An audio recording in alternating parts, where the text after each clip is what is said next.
Joining us now is Texas Congressman Pat Fallon, who sits on the House Armed Services and House Intelligence Committees. Congressman, thank you for joining us tonight. So the Secretary of War, Pete Hegseth, said that we would keep these until they released U.S. assets that they've seized. I presume he's talking about things like there's production with ExxonMobil, other oil companies, but mainly this one, Citgo, as well. Is that what he's talking about, or are there other assets that we're not aware of? Well, certainly, the Venezuelan government seized billions of dollars of American assets a few decades ago. And what I love about what President Trump is doing is he's acting boldly, and he's really committed to keeping Americans safe. And you haven't really seen that under certainly an Obama or a Biden administration. Congressman, the New York Times reports that both the U.S. and Venezuela are jamming satellite navigation signals in the Caribbean to guard against a potential attack. But this may increase the risk of an air or sea traffic collision. So, Congressman, are you concerned that the escalation with Venezuela could result in some kind of a catastrophic accident that could risk an all-out war? Well, that's going to be up to Maduro and his regime, really. I mean, we've lost upwards of 90,000 Americans annually to opioid overdoses. And that's, if you really do the math on that, that's over 200 a day. That's like asymmetrical warfare being waged on the American people. And Venezuela has been part and parcel to that. So, again, President Trump is finally, we have a commander-in-chief that's acting in the best interest of the United States. So we always are concerned about an escalated conflict, but I'm very, very confident in the capabilities of the American military.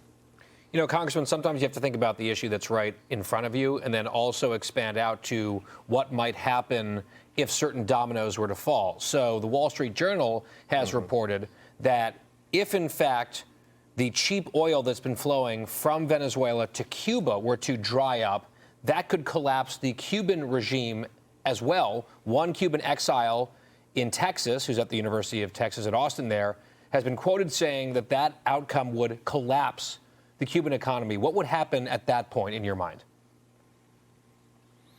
Well, I think that Cubans will finally have the opportunity to be free. They haven't tasted freedom in upwards of 60, 70 plus years. And that would be something that would be in the interest of the United States. There's always going to be uncertainty when that happens. We saw Eastern Europe, which most of those nations now are on a path to prosperity, and it takes decades when you throw off an authoritarian regime. But I would love nothing more, and I've been dreaming my entire life of a Cuba Libre. I mean, a free Cuba, and I'd like to see a free Venezuela as well. This is a Monroe Doctrine. It's 200 years old. We want to take care of our hemisphere first, and this would be something that, President Trump's putting heat on these authoritarians because he paints with bold colors, not soft pastels. Congressman, thanks for answering such a breadth of questions for us tonight. I want to take a deeper dive into the narco-terrorism aspect and the strikes on these suspected trafficking vessels. The Trump administration has briefed Congress on those boat strikes, but the reactions coming out of those briefings from Democrats and Republicans have been very, very different. Democrats say they're not satisfied. Take a listen. I actually think that it was, for me, more of an exercise in futility. Really have no answers. I can tell you this briefing left me with more questions than answers, both as to the rationale for non-disclosure and as to the operation itself. It's absolutely not satisfactory. There are a lot of legal questions. I didn't get a chance to ask my question, but nothing has changed. I received no new information. Congressman, you were in the briefing as well, and you've seen the videos in question that have been controversial and a wide breadth of information. What's your reaction? Thank you for asking me that question, because it's nothing but a bunch of partisan garbage. It reminds me of Charlie Brown's teacher talking on the phone. Wah, wah, wah, wah, wah, wah. This is when Barack Obama authorized 563 strikes on Islamo-fundamentalist terrorists in the Middle East. The Democrats were silent. You could hear crickets. And quite frankly, I was in line with the Obama administration when they did that. I thought they were acting in the best interest of the United States. And this is what President Trump is doing. And now suddenly the Democrats are up in arms over around 20 strikes that may have been responsible for 100 deaths when Barack Obama ordered almost 600 that were responsible for up to 4,000. And to have one of my Democratic colleagues refer to these folks in the Gulf of America as stranded sailors, no, they're narco-terrorists, and the world is a better place without them. Congressman, I'm not going to hit you with a softball. This is a question that I think a lot of Americans want to understand. And it really goes down to why Venezuela. Fentanyl is the biggest problem we have. A lot of that comes from Mexico. Now, we understand precursors come from China and India, but do you attack China and India through Venezuela? Why Venezuela specifically? And if the answer is that they send about 7% of oil, of China's oil consumption to China, that's legitimate. I perfectly accept that. But how do we connect narco-terrorism to Venezuela when the cartels that bring fentanyl here are in Mexico? And if you can explain that, we would love an answer.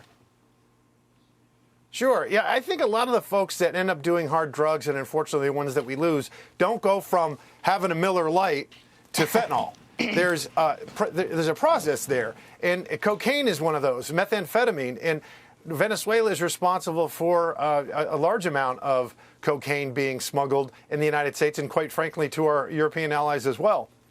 So why Venezuela? Well, you can hit you're talking about international water strikes where Mexico, it's a land route. So I do love the fact that President Trump, we have to also realize, he took on the Mexican border first. And we had, under Joe Biden, I think it was 28 months where he had over 200,000 illegal crossings. President Trump has stymied that down to 9,000 a month. So he is securing our border more so than any president in history. And then he went and looked at, okay, let's see what we have in Venezuela. They're responsible for smuggling untold numbers of amounts of drugs into the country. So I'm going to act boldly, and we're going to strike. 'Cause I think if you were somebody in Venezuela, the last thing you want to do is get on a boat and smuggle drugs to the United States. I mean, that's fair. Those poor fishermen down there, I tell you. The shipwrecked sailors. Congressman, I want to go back to the Democrats again. I'm sure that in off-the-record, closed-door conversations, you've got Democrat colleagues that maybe you might feel are a little bit more reasonable. Are they really telling you behind closed doors, off the record at a Christmas party, that they're super upset about the strikes on narco-terrorists? Because it's hard for me as just an American civilian who's looking at the death and destruction of narco-terrorism, of fentanyl, of all of this, and thinking, boy, we shouldn't be striking them. But the Democrats they've rooted themselves in the floor with this one. Is that a bunch of BS, or are they really saying that to you off the record behind closed doors? Are they really that mad about this, or is this just Trump derangement syndrome for the cameras? Well, some of these folks, I mean, if somebody sneezes, they want to impeach President Trump if he doesn't say Gesundheit. You know, and if there's an eclipse, they're going to blame Donald Trump for blotting out the sun. So, yeah, this is just an excuse that many of them use to say, oh, look at the dangerous and deranged President Trump.